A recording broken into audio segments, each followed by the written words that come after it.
Nowadays, people don't think twice about automatic speech recognition, but ASR is not necessarily something that's easy to do.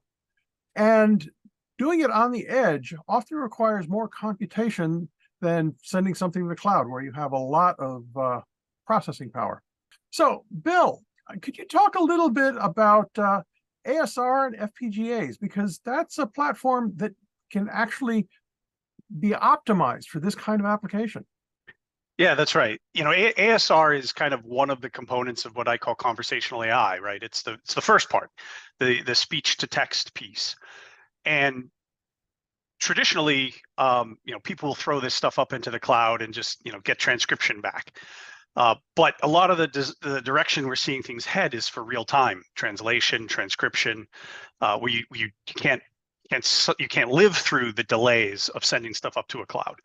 And honestly, the FPGA architecture is really ideally suited for those, especially those kinds of applications.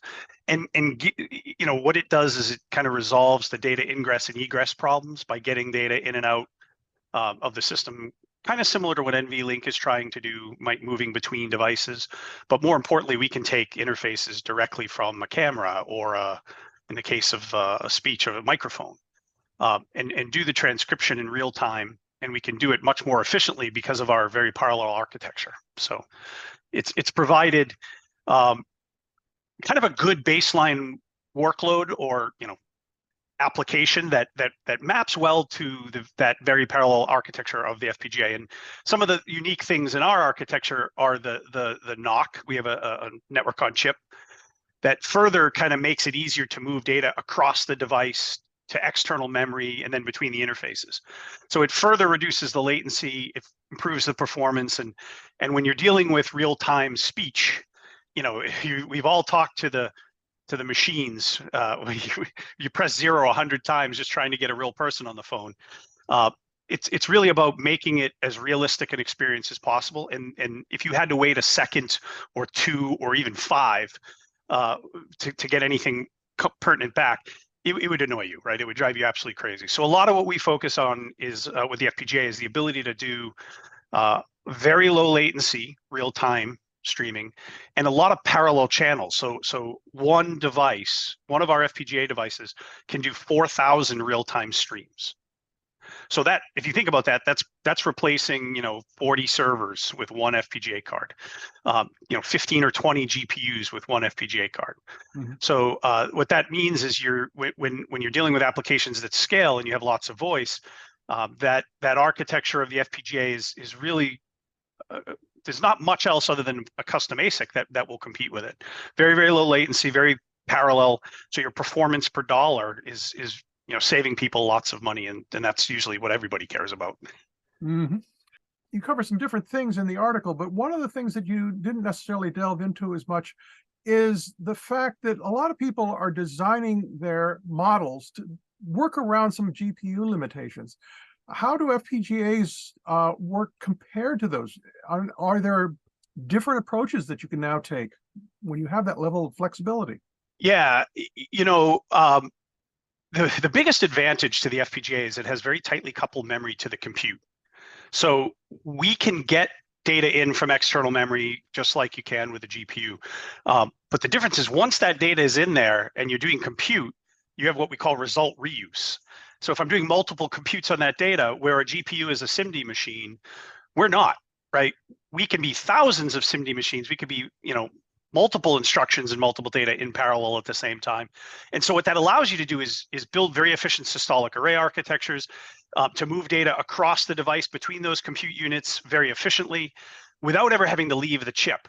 And so you basically can build programs or pipelines of programs in the hardware to do it with higher performance and lower latency. So, in the case of an ASR application like we were talking about, we're using an RNNT model, RNN transducer model, which has feedback. So that feedback is an excellent example of where the FPGA will thrive because it is able to store the results and the data, look back at that data through future computations. So the thing I'm really hoping to see more of over the next decade, let's say, is I'd like to especially see in the university, but in the research space, to see people start building models that aren't just workarounds for limitations in the GPU, but actually leveraging this very parallel architecture that the FPGA provides to come up with unique ways to do things. Neuromorphic algorithms or architectures are one of the areas where I kind of look at that as CNNs are the data path in the brain. Neuromorphic is if I actually modeled the neuron interaction in a brain. Which is far more like what AI wants to be. And you can usually do time invariant AI with that, where you don't need a lot of memory. You're just looking for the next bit of data in the block. And so whether it takes a day, a week, a year for that next block, it's those types of architectures are very efficient in an FPGA. They don't run very well in a CPU or GPU. And so seeing new algorithms and new architectures have developed to leverage our FPGA structure would be something I'd really like to see people start to do. That sounds good.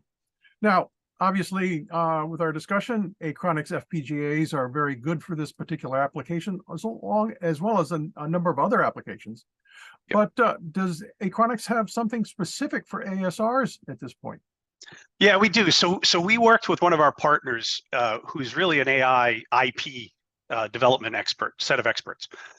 And they built that for CPU originally, and then ported it over to a GPU, and wasn't impressed with the performance, so moved it to an FPGA.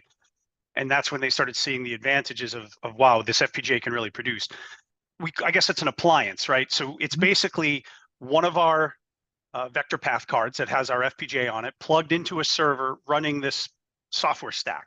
So effectively, we have a WebSocket API into this software stack, and that the whole point of that is to abstract away the FPGA. So ultimately, the end user doesn't even know there's an FPGA in the loop, and so that can be deployed in the cloud. We have some data centers hosting our solution, and that can be backhauled into an Amazon, an Azure, Google, whatever the much more robust and larger front end people want to use, but we can backhaul that to our data center and speed up the performance and lower the latency and lower the ultimate cost for people.